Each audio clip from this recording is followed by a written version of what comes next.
岁的彭明胜是 IBM 公司的原首席执行官，在 IBM 有着长达40年的工作经历。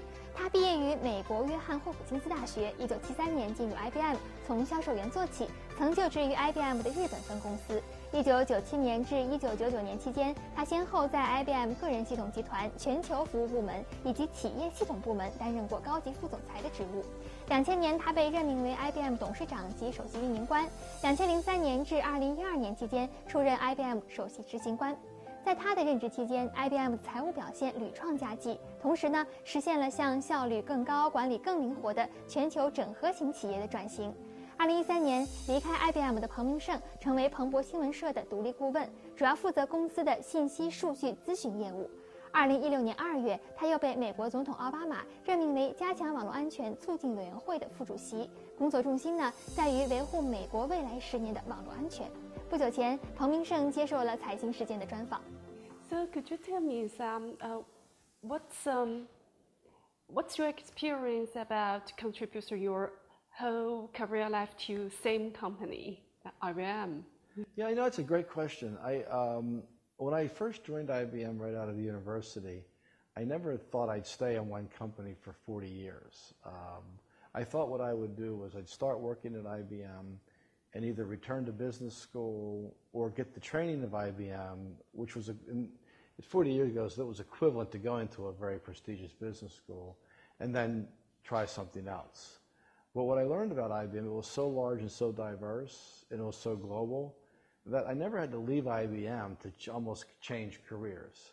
I was in sales, I had done finance, I was in marketing, I did hardware, I did PCs, I did services, I've done everything. So I learned that, I worked in Japan, I worked in Asia, I lived in Tokyo for several years with my family.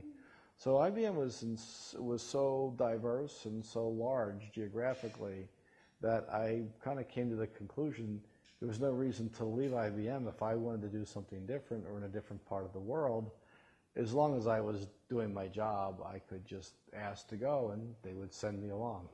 So also it was just in one company, but you did a lot of different jobs. Yeah, I did almost every part of technology as an industry in one company I've worked in, because IBM touches just about every piece of the technology industry. So that was, to me, was the benefit of working in an IBM. I think if I had joined a smaller company that wasn't so broad, maybe not so geographic, I would have probably changed jobs along the way. But I didn't have to. IBM provided opportunities where you really didn't have to leave to get those learning experiences. Do you think you would be a football star if you didn't join IBM? Well, no, I would not have been a football star. I would have probably not lasted very long. I played football, U.S. football, but I don't think I would have been nearly that successful. I wasn't big enough, size-wise. Really? Yeah, they're big people. They're much bigger. Much bigger, yes, much bigger and much stronger. So I think I made the right choice going to IBM. It worked out fine for me. As same as the business field, it's very competitive. It's competitive and it's team-oriented, which I think in many ways sports are very good. Team sports are very good for the business environment because you learn you have to work with your colleagues, you have to collaborate, It's always about the team winning, not the individual. So I think there are a lot of parallels to participating in team sports. And not just the competition side of it, it's also the fact that you have to work with so many others for the team to be successful. You can't really do it on your own, pretty much in any team sport today. Rarely, unlike individual sports, but if you play a team sport, you really are dependent on everyone else to do their job for you to be successful. Yeah. 在2006年的 IBM 员工大会上呢，彭明胜首次提出了全球整合企业的概念，即管理和经营实现真正全球化的企业。在企业的整合过程中，要求减少层级，使员工的技能和行为呢多元化，增加团队的合作和透明度，而财务的管理更加严格。考虑人力资本的同时，不再受限于国家、地区和业务部门，而是考虑如何将其作为全球性的资本来管理和部署。在采访中，彭明胜也进一步解读了当年他提出全球整合企业理念背后的含义。And actually, we are very interested in your idea about the globally integrated enterprise. Yes. When the idea came to you the first time? Well, it came to me really when it was towards the end of my career at IBM, and I wrote an article in Foreign Affairs. I saw two things happening, which have only accelerated since 2006, right? But the two things were that the emerging countries were beginning to engage in the global economy. I mean, the best example of all is China, clearly, you know. China made a conscious decision as a government and a society that they were going to engage in global growth and participate in the economic expansion of the world to provide a higher standard of living for their people. But it was China, it was also Brazil and India and Eastern Europe, etc. So we saw this trend where lots of countries were now going to go engage the world economically, not necessarily culturally, but economically, and that there were lots of smart people who were available to join the workforce of companies wherever you happen to be. So that was the one phase of it. The other thing I saw going on at the time was this huge explosion of network technology, which allowed people and companies to be connected very easily today versus in the previous world, you really needed more physical operations everywhere. Mm-hmm. But because of the internet and because of software standards, you could now work anywhere, you could engage, you could sell your goods, you could participate.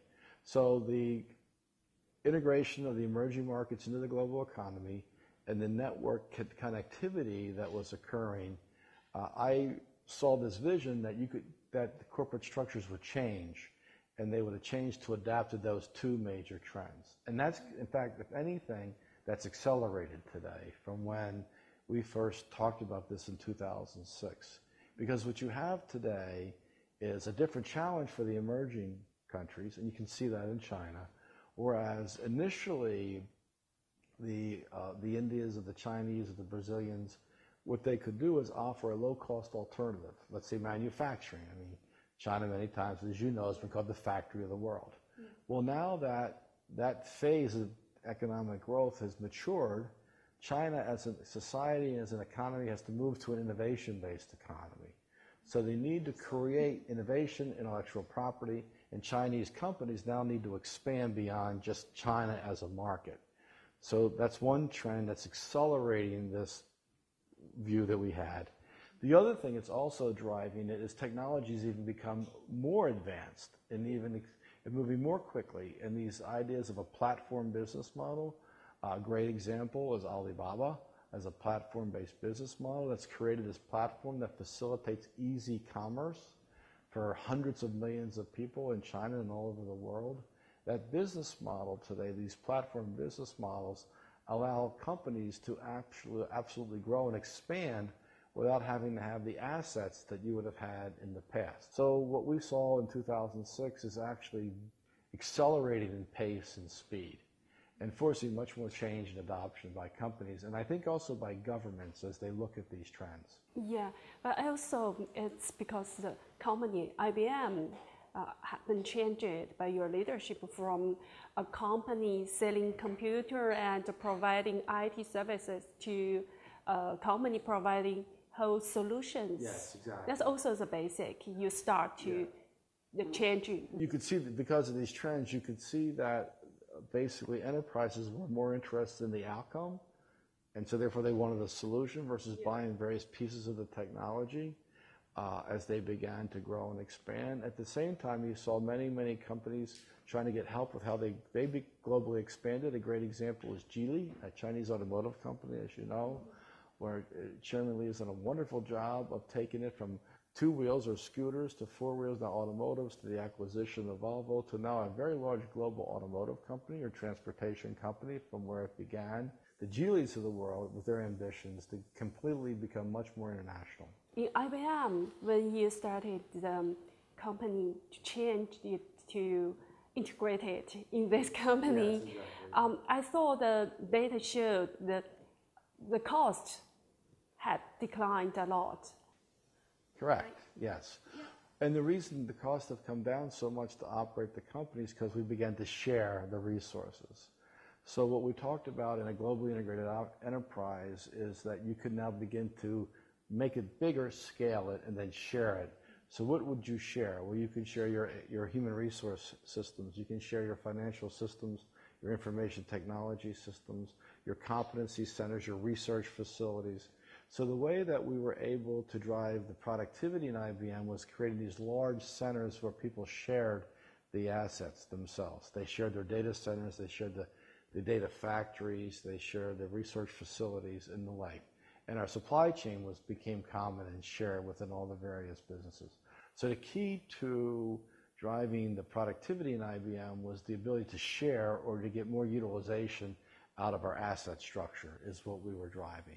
In fact, in many ways, it was the precursor to a platform-based business because we were trying to make everything that was not customer-facing, not touching the customer, touching the market, common, where everybody could use the same approach. And that's what platform companies do today within their IT systems. It's a common way to do things that everyone can share. Though the concept has been accepted by people here, even in China, yes. However, it still needs a quite sophisticated management to use all the resources around, especially for the company like IBM, the giant company. It's really need a sophisticated management skill. Well, yes, that's true. But the management skills can be learned, like anything. I mean, engineering can be learned, management skills can be learned. At the same time, the harder thing is not just the skills or the learning; it's the culture of the companies, because many times companies culturally struggle with sharing these resources. Because they've been used to a business model where they were all independent units, let's say, and those business units had everything within it. They have business units, and everything is integrated within that business unit. But then what they are realizing very, very quickly for two reasons. One is the fact that growth is slowing on a global scale, not just in China. The world is slowing. So if you're a modern manager today, you have to get whatever growth you can get. It's less than what you're accustomed to. So for you to continue to generate the profit, to reinvest into the business, you have to become much more productive or much more efficient. So there's a pressure on management to begin to adopt these modern techniques. And there's more and more of a hunger for this type of knowledge.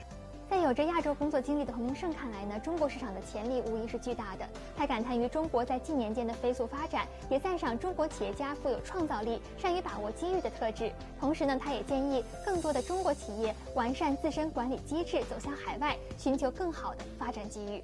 So you used to work in Asia and lived in Tokyo for years, yes. And I suppose you also get used to Chinese culture quite well. Yes, I've been to China over 50 times in my career.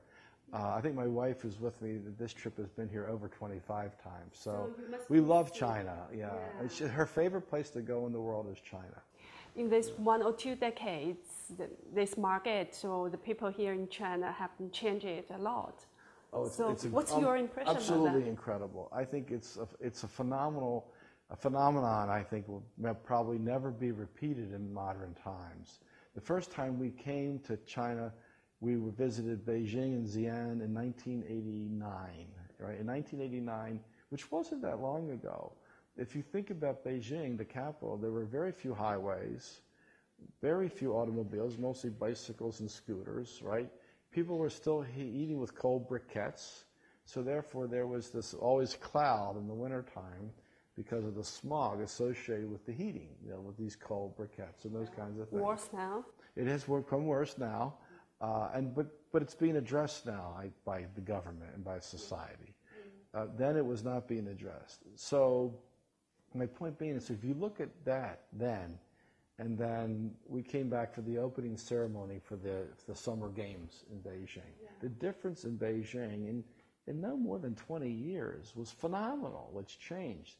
The road systems, the quality of life, the housing that existed, the brands. Now you had global brands, not just local retailers, whether that would be Ralph Lauren or Polo or Mercedes or BMW. In addition to Geely or local automotive companies, exactly. So you had all those things occur in 2 decades. I mean, and then you looked at the rise of the middle class. I mean, the per capita income in China over that same 20-year period was phenomenal. I especially want to know, when you communicate with Chinese entrepreneurs, what changes have you observed there? Well, I think the Chinese entrepreneurs, to me, I always had this great admiration for the Chinese culture, in the sense that people were very creative and very aggressive in pursuit of their interest. Some could be business or entrepreneurs, some could be arts and what have you, but a very fun, engaging, aggressive, positive energy in those endeavors. And I think you see that in business now with these entrepreneurs. And it's not just, it's men and women. I mean, it's phenomenal that everyone sees these opportunities and the Chinese grasp it, and they are very creative in how they approach solving the problem. So I've always had great admiration for, when I was working at IBM, I had great admiration for our leadership in China, for our workforce in China. They were extremely smart, phenomenally hardworking, high integrity, honest people that always tried to do the right thing. You know, the economic growth rate has been declining in China recent years, though it's still high, but you know, a lot of companies, especially private and SMEs, well, they are facing challenges, even, break sort of severe situation. So do you think what kind of management, what your advice to them to save them from this? Well, the first thing I would say to them, they're in the best place in the world economically. So if you think it's hard here, it's 3 or 4 times better than anywhere else. So you should be thankful to be here, number one. I mean, that's if you take 6.5% to 7% economic growth in China. The other thing I think needs to be considered, today 6.5% to 7%, if you go back to 2007, would be 12 to 15% growth. The Chinese economy now is the second largest in the world. It's a massive economy. So if you looked at China as it was in 2007, you would see 12 to 15% growth. Everybody would be smiling and happy, right? So it's the best growth in the world. I'm sure everyone would like China to be better. The worldwide economy would like China to be better, but it's still good growth relative to the rest of the world. So to me, the challenge to these young companies is how do you capture opportunities within that environment? So there's 2 things you need to do. One, they need to expand beyond China, because you're now limiting the growth within their domestic market, so they need to become more global. You see that with companies like Geely and ZTE and Lenovo, and there's Huawei, there's lots of examples of that that are very successful, well-managed companies that are Chinese. And at the same time, they need to apply management techniques that we're trying to teach to CGE. 2 things, but 2 things simultaneously. Mm-hmm. They have to grow beyond their borders, and they have to use modern management techniques if they're going to continue to prosper the way they have in the past. Do you think the Chinese companies are sophisticated enough in overseas markets? We have a lot to learn, and that's why we're working with many of them. And a lot of it's culture. A lot of the issues is how do you manage a diverse workforce? It's not just Chinese, it's not just Asian. All cultures, all religions. But again, these are things that people can learn.